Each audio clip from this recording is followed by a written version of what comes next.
Some cartoon episodes weren't funny. They weren't cute. They just hurt. Don't worry, Mordecai and Rigby. I know you're sad, but I promise this is a happy ending. Take care of each other. Goodbye. You didn't expect it. You were just watching like normal, then suddenly your favorite character's dead, or abandoned, or breaking down on the floor. These are just some of the episodes that went way too far and managed to fuck us up, made us cry, and stare at the screen in silence. Starting with Steven Universe, the episode Rose's Scabbard. Now, Rose's Scabbard isn't dramatic, it's just Pearl slowly realizing she wasn't as special as she thought. And that quiet, pitiful type of sadness, that shit lingers. Pearl finds out that the person she literally risked her entire life for, worshiped, and based her entire identity around, I'm talking about Steven's mother, Rose, kept secrets from her. You can't understand how I feel. None of you had what we had. She probably just wanted to protect you like everyone else. What do you know? You've never even met her. Pearl's doing her usual thing, you know, acting like she was Rose's ride or die. She's proud, she's in control, she's the one who knew her best. And she brings Steven to a beautiful place where a battle with gems took place. Never know when you might eat one of these. I need one of those all the time. Nah, I definitely need one too, Steven. Pearl finds Rose's saber and gives it to Steven, and he asks what was his mom like. She was courageous and brilliant and beautiful. Yeah, lift it backwards. Sometimes you look so much like her. Backwards. Really? Pearl takes Steven to a secret place that apparently only she has seen, but then Steven stumbles upon some shit Rose kept hidden. A secret armory, a whole section of her life that Pearl didn't know about. And you just see Pearl's whole world crack. This isn't just her finding out a fun little surprise about her bestie. This is a full-blown identity crisis because Pearl didn't love Rose. Pearl worshipped her, fought for her, built her whole damn self-worth around the idea that she was Rose's close, most trusted person. And suddenly, that doesn't seem true. Steven pulls his mother's sword out from Lion, and she's confused how that's even possible because Rose never had a lion. She blows up upset that Rose may have kept secrets from her. Talk about obsession, this girl is really crazy. There's a moment where she literally says, everything I have ever did, I did for her. And then she finds out she wasn't even in the loop. Like, she's not angry, she's not loud, she just shuts down, like someone who realized they were in a one-sided relationship for 1,000 years. And Steven, he's just standing there probably wondering why a magical lesbian war veteran is crying over his mom's sword collection. So, she runs off to another place of Rose's memories and Steven follows her. Good idea. I'll meet you at the top. Steven eventually catches up and Pearl is sad. She tells Steven that he sounds just like his mother and wonder what she would say. Well, I think you're pretty great.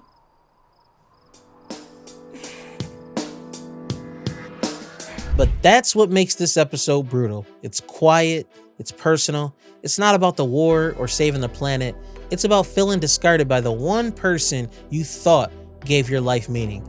And that hits different. But hey, if that wasn't depressing enough, let's talk about a dog that waited 12 years for someone who never came back. The episode starts off harmless.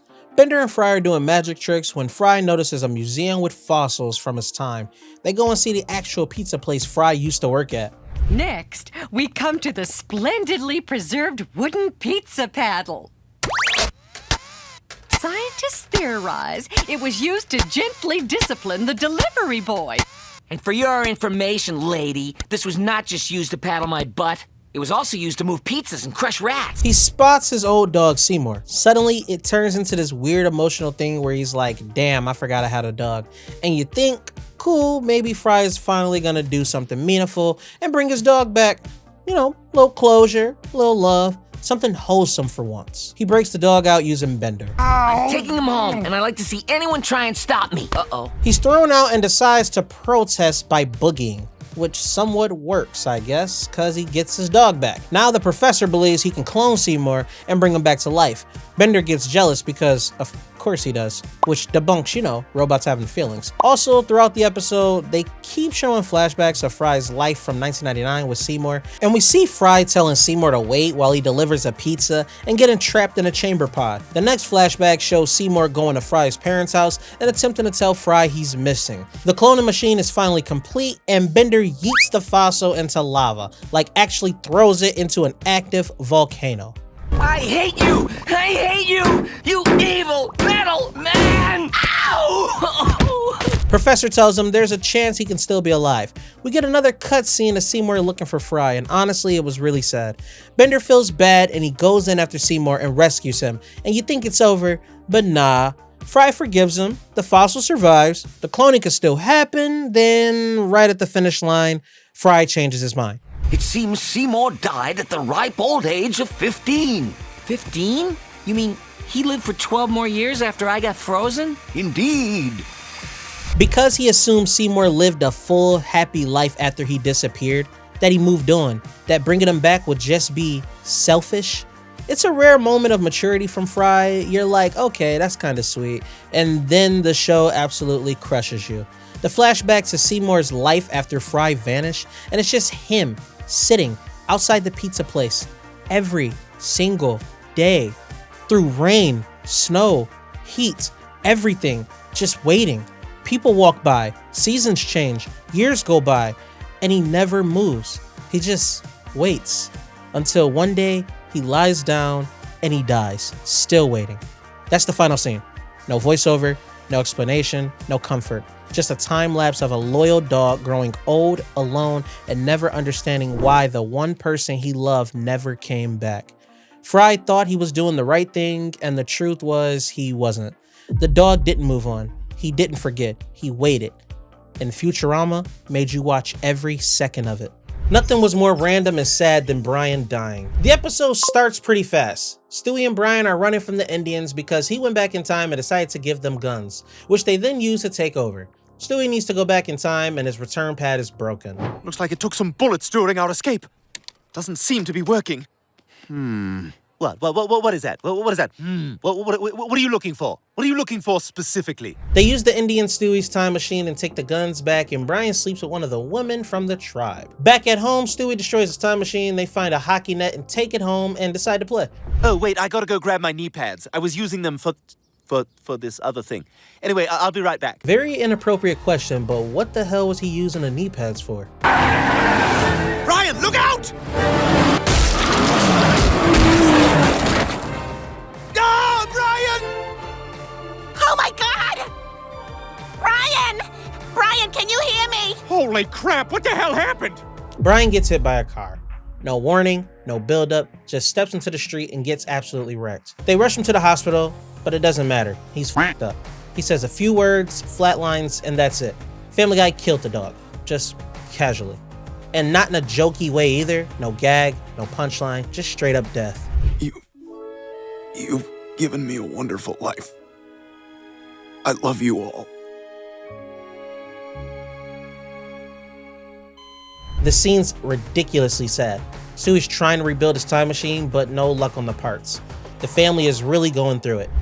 This is probably the worst pain I've ever had to go through. And I've sprained my ankle twice. I'm gonna spend the rest of my life missing him. No one takes it worse than Stewie. Damn it, Ortiz, stop swinging at junk. Quagmire couldn't put his hatred aside for Brian, not even for his own funeral. Pathetic. Guess he really hated him. They decide to get another dog and they stumble upon Vinny, an Italian dog, a random new dog. Like we're all supposed to just move on in 10 minutes, and they treat it like nothing happened. Vinny's cracking jokes, the family act like it's fine, he's even giving them nicknames. How about I call you Hat Boy? Hell yeah! Lower your voice, Chris. It's Hat Boy, bitch! Stewie tries everything he can to get rid of Vinny and Chris punches him. Stewie and Vinny eventually have a heart-to-heart, and it's not fine. You can't kill off the most grounded, most human character in the show and expect people to just vibe. Because say what you want about Family Guy, Brian was the only character that actually felt real. He was sarcastic, depressed, kind of an asshole, but he still had depth. So yeah, killing him off out of nowhere and replacing him with a knockoff, that felt like a slap in the face. And even though they brought him back a couple episodes later, that moment stuck. Because for once, Family Guy didn't feel like a joke, it felt like a loss. You guys remember Larry, right? Who? A sad, balding drunk who hung out at Moe's. Obviously responsible for a good portion of traffic accidents in Springfield, that guy. The Simpsons decided to off him after 35 years, but 35 years also makes him one of its longest tenured characters. He was even in the first episode, the Christmas special, Simpsons roasting on an open fire. It wouldn't be a surprise if you don't remember who he was. The dude barely spoke 2 words. They made the ultimate decision to kill him in its 35th season, Cremains of the Day. The episode opened with Homer and the gang watching the Bills versus Jaguars in London. Moe bets $1 and goes through all the sports betting stages and ultimately loses. If you're a sports bettor, you get it. He kicks everyone out of the bar and goes to poke Larry, and they discover that he had died. Guys, I think Larry's dead. And nobody really knows what to do with it. They go to his funeral and it's the saddest, most depressing thing. The pastor thought Homer died, like, bro, what? He's sitting right there. The guy was part of the background. Always there, always quiet, sat at the bar, drank his beer, barely spoke, and now he's gone. And suddenly the regulars, Homer, Lenny, Carl, Moe, are forced to look around and realize they never actually knew him. They hung out with him almost every day but couldn't tell you a single thing about his life. That's the core of this episode. Not just that Larry died, but that his entire existence went unnoticed. It's not loud. It's not preachy, it's just sad in a very uncomfortable, realistic way. The guys feel guilty, so what do? They did what any group of emotionally repressed drinking buddies would do. They take his ashes to spread across Serenity Falls, and they try to figure out who he was in the process and pretend it's all about honoring him, but really it's about them trying to feel better about ignoring him while he was alive. We get to the scene where the guys are discussing what happens after they die. Moe is pretty straightforward. Here's the deal. When you croak, it's just a sad, silent void. Nothing. Homer spills Larry's urn and finds sapphire gems. Moe comes in and he spots it. He comes up with the idea to keep the gems a secret from Lenny and Carl and split the profits. They get stopped by some dude with a gun and he puts them in the front of his truck for jewel smuggling. The guy pulls over and opens the front trunk. Homer shoots him with a flare gun and forces the truck off of a cliff. They're stuck on a ledge and the only thing that would work would be to jump out of the truck at the same time. So they all jump. Everyone except for Homer. He said you're not supposed to jump on 3, so somebody tell him that his math isn't mathing. The truck is sliding down the hill and the crooked guy gets hit with a tree branch and drops Larry's urn. The urn rolls down the hill and jams the truck's tire, forcing it to stop and Homer to jump out. Homer comes up with the realization that Larry wanted his ashes to be at the bar instead. Oh, and Moe has all the sapphire jewels up his butt. Yeah, the whole thing is messy. They argue, they screw up, they still don't learn that much, but the pain's there, underneath all the jokes, because deep down, they know the truth. Larry wasn't just forgotten after he died. He was forgotten while he was still here. Ugh, BoJack Horseman. Where do we even start? The episode opens with a weird nursery rhyme theme thing. Good morning, handsome garden ants. I like the way you plant my plants. You are calm. You are thin. Your skin is so soft, it's like you murdered a baby and stole its skin. What the f? BoJack calls Sarah Lynn, the former child star he helped destroy emotionally, mentally, and chemically. She's been clean, quiet, forgotten by Hollywood, and barely holding on. And when BoJack shows up asking if she wanted to go on one last bender, she doesn't even hesitate because she's always said yes to him. And honestly, that's where this episode really starts. Not with the death, but with 2 broken people choosing to burn the last parts of themselves together. You know, it's amazing that it's legal for kids to be actors. How is that not child labor? I didn't know what I was signing up for. I was 3. This is getting me depressed. Let's do something fun. And we start to get a glimpse of Sarah Lynn's problem. They both go to a 12-step meeting, which I don't understand. BoJack boos the people off stage for their stories, and he tells a story about how he attempted to bang a lady and then her daughter, and then he got caught. They're driving and Sarah Lynn tells him he should make amends with everyone he's wrong. As she's telling him this, he's running everything over, including the kids' playhouse. Hey kid, I'm sorry your lame dad built such a cheap-ass playhouse. Yeah, you gotta use parallel joints to support that foundation, dumb sh**. Also, suck a He tried to make amends with everyone and it didn't end well. He even tried to make amends with Penny, the teenage daughter of the lady he tried to sleep with. You know, on the plus side, she really seemed okay. Mm-hmm. Until she saw you and freaked out. But she probably would have been totally fine if you'd never shown up. BoJack's spiraling, but pretending he's fine. Sarah Lynn's relapsing and pretending she's in control. And underneath all of it is this one simple thing she keeps repeating: I want to go to the planetarium. Now at first it sounds like a joke, something random from a girl high out of her mind, but she just keeps saying it again and again. Sarah Lynn and BoJack are watching the Oscars and she ends up winning. And she says she doesn't like anything about herself and is really sad, honestly. BoJack feels really bad and he decides to take her to the planetarium. Now it's empty, it's quiet, it's pretty peaceful. The stars swirl above them, and for a moment they just sit. Then she leans her head on his shoulder and she dies. No dramatic moment, no gasp, no goodbye, she's just gone. And BoJack sits there, because in that moment it's easier to let her die than face the reality of what he's done. And here's a part of the problem that really hits. This isn't some cartoon overdose PSA. This is the consequence of years of enabling, of pretending to care, of dragging someone back into hell just so you don't have to be in it alone. BoJack didn't just lose a friend, he practically killed her. Now I'm not saying he actually killed her, and I'm not saying he put a gun to her head and made her do the drugs and OD, but he practically killed her in the most passive, selfish, cowardly way possible. She asked for help repeatedly, not with her words, but with her actions and everything else. And he ignored it because it was convenient, because being her hero felt better than facing what he actually was. He used her pain to distract from his own, and when she finally went quiet, he let her stay that way. Right, Sarah Lynn? Sarah Lynn? Sarah Lynn?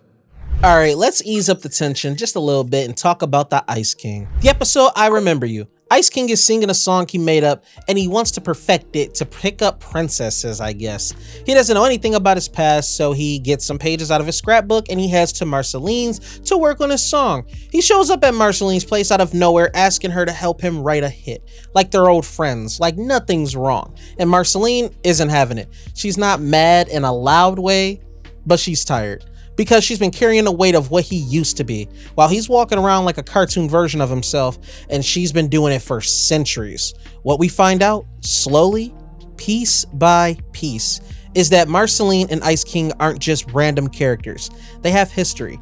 They're working and he sings and he starts crying about being alone and he's embarrassed, so he hides on top of Marceline's fridge. You're so annoying, you pitiful old man. Do you like me? Of course I do, you old jerk. Why do you even come see me when you don't remember me? You don't even know who you are. Yes, I do. I am a lyricist. Marceline finds one of Simon, the man Ice King used to be, one of his old notes, something he wrote when he was still half there in the head. I'm sorry, Marcy, I'm trying to hold on. That one line changes everything, because it means he knew what was happening. He felt himself slipping away, and even while losing his mind, he still wanted her to know he cared, that he didn't leave on purpose, that he was fighting it, even as the crown rewired his brain. So when they sing I Remember You together, it's not just a cute musical number, it's Marceline trying to reach out to the last piece of Simon that might still be in there. It's her saying, please, just remember me. Damn, that was good. Back during the Mushroom War, when the world was falling apart and Marceline was just a scared little girl, Simon took care of her, protected her, was probably the only consistent thing in her whole life while the world went to complete shit. But the crown gave him his powers. It also slowly erased everything, his name, his memories, his humanity, until Simon was gone and all that was left was this lonely, rambling mess of a man who didn't even remember the one person that he used to love like a daughter. And that's what makes this episode hit so fucking hard. It's not about death, it's about watching someone you love fade into someone else, slowly and completely. It's about losing someone while they're still breathing, and realizing you're the only one left who remembers what they were like before it all went wrong. If you weren't locked into regular show, you probably thought it was a Cartoon Network version of Clerks.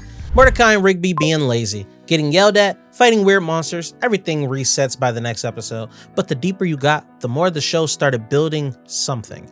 And by season 8, the space season, it wasn't even hiding it anymore. This show wasn't just weird for the sake of just being weird. It was leading somewhere. And the person at the center of it all, Pops. Pops had always been this soft-spoken, happy, almost clueless character. Loved hugs, drank tea, laughed at everything like a cartoon grandpa.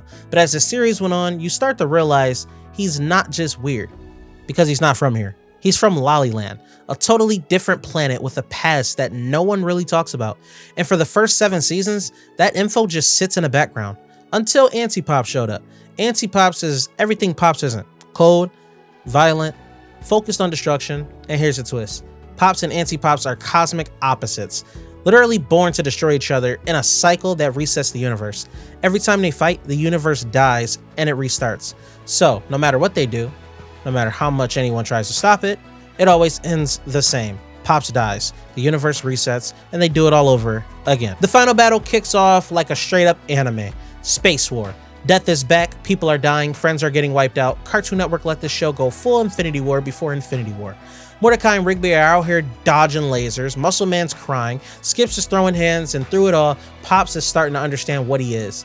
He was never just some goofy old man. He's a literal cosmic key. He's been through this fight before, thousands of times actually, and every version of himself lost. Every time he tried to stop Auntie Pops by force, it failed. The cycle just continued, until now. Here's where the show stops being a cartoon and starts being something else. Pops realizes fighting Auntie Pops isn't gonna work. They're equals, yin and yang. They cancel each other out. So he just stops fighting. Decided not to give up, but to choose a different ending. He pulls Auntie Pops into a hug in the middle of space, and as the world ends around him, he says, Don't worry, Mordecai and Rigby. I know you're sad, but I promise this is a happy ending. Take care of each other. Goodbye. And then they're both gone forever. Pops doesn't get saved, he doesn't come back, no magical reset button, he's dead. And not in a we'll see him next season kind of way, in a final cosmic the universe keeps turning, but he doesn't kind of way.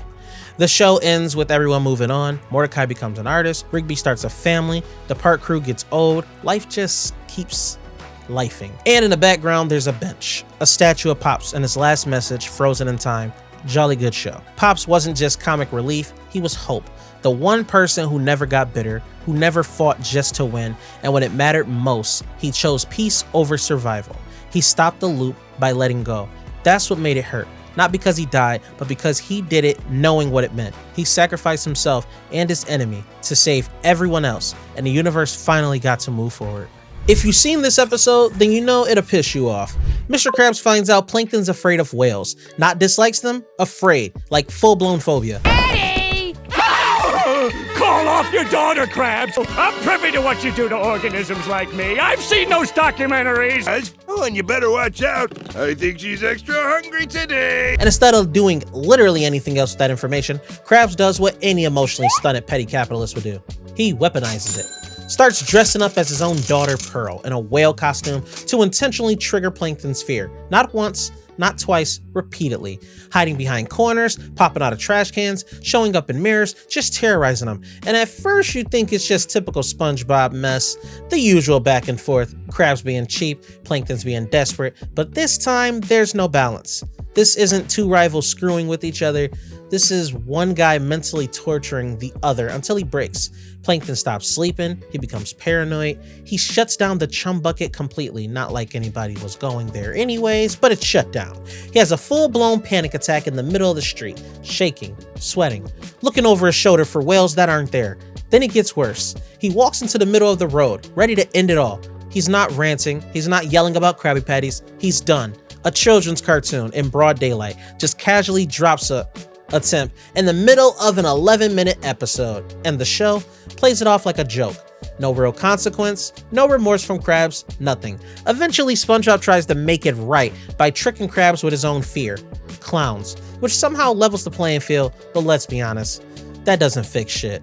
This episode ends with Plankton still traumatized, Krabs still smug, and everyone acting like this was just another Tuesday. People talk about this episode like it's just dark humor gone too far, but it's not. That's not just the subject matter. It's how it was handled. Plankton is pushed to the edge, clearly suffering, and the message we're left with is he deserved it because he's the villain. That's what makes it messed up.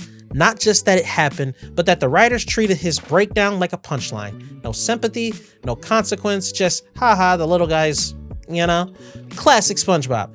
You can argue the show was trying to be edgy, maybe, but if you strip just the cartoon away, what's left is a grown man deliberately exploiting someone's trauma just to watch them fall apart, and that's not a rivalry. That's abuse. Now, I know it's not Mother's Day, but this episode hits different. All the other babies are making Mother's Day gifts, drawings, crafts, flowers, classic Tyler stuff, but Chucky, he's quiet. Awkward, doesn't know what to make, and for most of the episode, the show dances around it. Nobody says why. The other kids don't get it, even Chucky doesn't really get it.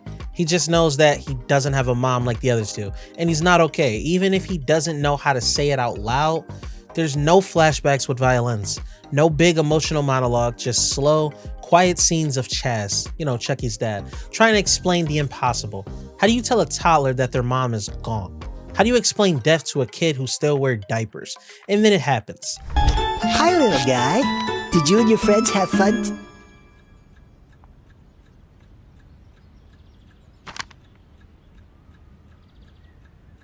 Chaz sits down and opens a memory box. Photos, a dress, a poem, and we start to piece it together. She was sick. She loved Chucky. She wrote him a goodbye letter, and now she's not coming back. But the show never says cancer, never says died. It just let the sadness sit in the room. Heavy, unspoken, real.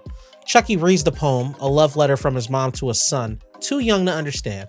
But we understand it, and it hits like a brick. Because the idea that this little kid has been carrying that absence every single episode, all the way up until now, reframes everything. And what's wild is this isn't a very special episode. It's not trying to teach someone a forced lesson. It's just honest. Grief is sometimes quiet. Loss doesn't always come with a clear explanation. Sometimes the people you love are just gone, and you're left with a secondhand stories, box of memories, and a bunch of questions no one really knows how to answer. For a lot of people, this was their first exposure to death. Not as a plot twist, not as a joke, as something more permanent. Something that leaves you wondering who someone was long after they're gone. Chucky wasn't just a scared, anxious baby anymore. He was a kid dealing with something most adults can't even process, and RugRats of all shows respected that. The episode ends without fixing it. There's no magical solution, just Chucky holding that poem, finally understanding a little bit more about the person he never got to know, and realizing maybe he didn't need a Mother's Day gift, maybe he was the gift. And now, Hey Arnold. What a classic. The episode starts like every other holiday special. It's Christmas. Everyone's doing Secret Santa. The boarding house is full of weirdos. Arnold gets Mr. Hayan. Simple setup, and then it flips. Mr. Hayan, the soft-spoken guy with a thick accent who mostly stays quiet in the background, sits Arnold down and tells him a story. Like a real story. Not cartoon real, real. Turns out during the Vietnam War, he was trying to escape with his infant daughter, and he couldn't get out. So at the last second, as chaos exploded all around him, he handed his baby to a US soldier on a helicopter and told him to please take her to safety. He never saw her again. And he says it in the most calmest voice imaginable. No dramatics, no music cue, just a man reliving the worst moment of his life and trying not to break in front of a 9-year-old. That's the Christmas episode. No toys, no carols, just a man who gave up everything for his daughter and never got closure. Now, Arnold being Arnold decides he's gonna try to fix it. He wants to find Mr. Hayan's daughter, so he recruits Gerald. They hit up the city, talk to government workers, and they search through files, which honestly, I don't know how he has that type of pull. It turns into a full-on mission, and everywhere they go, they hit a wall, because that's how life works, especially when you're a kid trying to navigate bureaucracy and lost war records. And here's where it really hurts. Arnold fails. He tries everything, and he can't find her. Christmas Eve comes, everyone's celebrating, but Arnold's wrecked because all he wanted to do was help Mr. Hayan, and he couldn't. Then out of nowhere, she shows up. May, Mr. Hayan's daughter, now an adult, standing at the door. Turns out Helga, the same Helga who bullies Arnold because she really likes him, and she acts like she doesn't care, secretly found out the one guy in the city who could make it happen. She sacrificed her perfect Christmas gift to make it happen, and she doesn't even take credit for it. Mr. Hayan opens the door, sees his daughter, and for the first time since the war, he gets to hold her again. No sappy music, no monologue, just a quiet hug. The kind of silence that says everything. This wasn't just the best Christmas episode Nickelodeon ever aired, it might be one of the most emotional things to come out of any 90s cartoon. It talked about war, loss, sacrifice, trauma, and it did it without dumbing anything down. Mr. Hayan wasn't just a character, he was a reminder that behind every person you walk by, there's a story you don't know. A whole life, a whole pain they carry. And sometimes the best gift you can give isn't something shiny, it's closure. So yeah, if you sat through all that and you're kind of feeling dead inside right now, my bad. I didn't mean to ruin your day. I just wanted to remind you that cartoons used to go way too hard for no reason. Like, why were these writers on children's shows out here unpacking trauma before we even hit puberty? Anyways, thanks for watching. Go drink some water, text your mom, stare at a wall, whatever the hell helps you. If you enjoyed it, Make sure you hit the like button, subscribe if you're new, turn on post notification bell so you won't miss another video, and I'll catch you guys in the next one. Peace.